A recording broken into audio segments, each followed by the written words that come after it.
প্রিয় শিক্ষার্থী, শুরু করছি আজকের ক্লাস। আজকের ক্লাসে সবাইকে স্বাগতম। আমি অসীম কুমার ঢালি, সহকারী শিক্ষক, বাংলাদেশ নৌবাহিনী স্কুল অ্যান্ড কলেজ, খুলনা। আজ আলোচনা হবে ষষ্ঠ শ্রেণীর হিন্দু ধর্ম নৈতিক শিক্ষা বিষয় নিয়ে, সপ্তম অধ্যায়, পার্ট 3।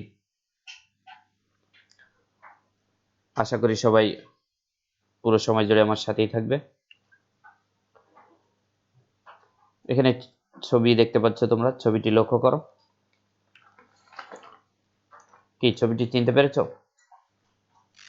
আজকের পাঠের বিষয় মূলত এই ছবিটির উপর নির্ভর করে। একজন মহিষী নারী, ইনি কি নাম মনে এসছে নিশ্চয়ই? হ্যাঁ, আমাদের আজকের পাঠের বিষয় রানী রাসমণি। আজকের পাঠ শেষে তোমরা রানী রাসমণির জন্মস্থান বলতে পারবে, রানী রাসমণির পরিচয় বর্ণনা করতে পারবে, তার ধর্মীয় সংস্কারমূলক ও জনকল্যাণমূলক কাজের বর্ণনা করতে পারবে। এছাড়াও রানী রাসমণির জীবনী থেকে প্রাপ্ত নীতি শিক্ষা বিশ্লেষণ করতে পারবে। তো প্রথমেই চলো রানী রাসমণির পরিচয় জেনে নেওয়া যাক। রানী রাসমণি জন্ম 1793 খ্রিস্টাব্দে কলকাতার উত্তরে গঙ্গার পূর্ব তীরে হালি শহরের নিকট কোনা নামক গ্রামে জন্মগ্রহণ করেন। তার পিতার নাম ছিল হরেকৃষ্ণ দাস এবং মাতা রামপ্রিয়া দাসী। জন্মের পর মা রামপ্রিয়া মেয়ের নাম রাখেন রানী এবং পরে তার নাম হয় রাসমণি। রানী রাসমণির বিয়ে হয় 1804 খ্রিস্টাব্দে। তার স্বামী ছিলেন জমিদার রাজচন্দ্র দাস। তার বিবাহিত জীবন বেশি দিন দীর্ঘস্থায়ী হয়নি। মাত্র 49 বছর বয়সে স্বামী রাজচন্দ্র ইহলোক ত্যাগ করেন। তিনি 4 কন্যা রেখে যান। তার কন্যাদের নাম যথাক্রমে পদ্মমণি, কুমারী, করুণা এবং জগদম্বা। রানী রাসমণির অসংখ্য কীর্তি রয়েছে, তার মধ্যে সর্বশ্রেষ্ঠ কীর্তি দক্ষিণেশ্বরের মন্দির স্থাপন। রানী রাসমণি 1861 খ্রিস্টাব্দে 19 ফেব্রুয়ারি ইহধাম ত্যাগ করেন। এই ছিল রানী রাসমণির সংক্ষিপ্ত পরিচয়। তোমরা পাঠ্য বইয়ে আরো বিস্তারিতভাবে দেখে নেবে। এরপরে আমরা চলে যাব একটি একক কাজে। এখানে পূর্বের পাঠের উপরে ভিত্তি করে দুটি প্রশ্ন করা হয়েছে। রানী রাসমণির জন্ম কত খ্রিস্টাব্দে? নিশ্চয়ই মনে আছে। এবং তার মাতার নাম কি? আশা করি তোমরা উত্তর করতে পেরেছো। চলে যাব পরের পাঠ, ধর্মীয় সংস্কার ও জনকল্যাণমূলক কাজ। রানী রাসমণি কি কি ধর্মীয় সংস্কার ও জনকল্যাণমূলক কাজ করেছে সেগুলো আমরা একটু দেখব। বাবুঘাট ও বাবু রোড নির্মাণ, এটি তার অন্যতম একটি কাজ।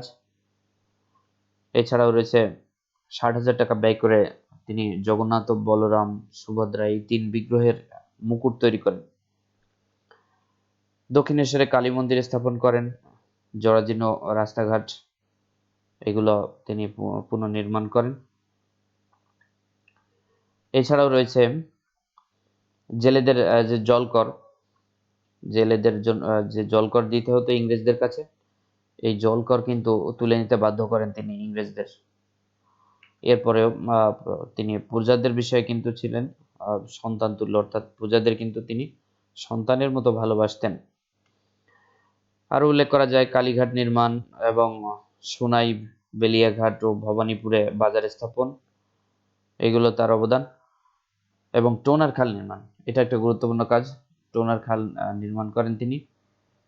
এই ছিল তার ধর্মীয় সংস্কার ও জনকল্যাণমূলক কাজ। আরো অনেক কাজ তিনি করেছেন, তোমরা সেগুলো বই একটু দেখবে।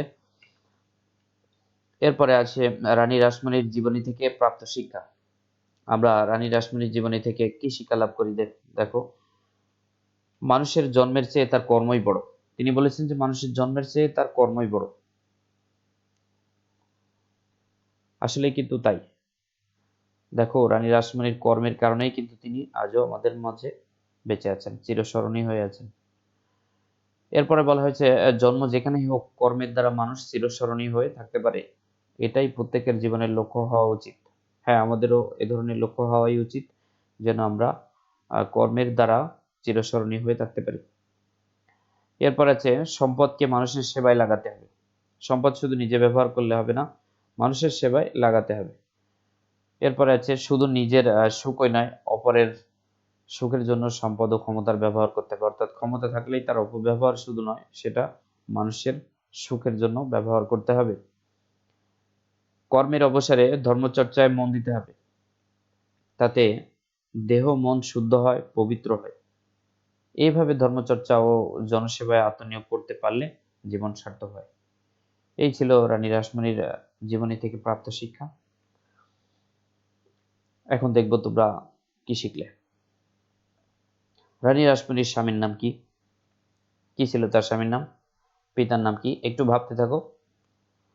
জন্মের পর তার মা তার কি নাম রাখেন? কত খ্রিস্টাব্দে রানী ইহলোক ত্যাগ করেন? নিশ্চয়ই তখন সবগুলো প্রশ্নের উত্তর ভেবে নিয়েছো। তো চলো মিলিয়ে নেওয়া যাক। এখানে আমি সঠিক উত্তরগুলো দিয়ে দিচ্ছি, তোমরা দেখে মিলিয়ে নাও।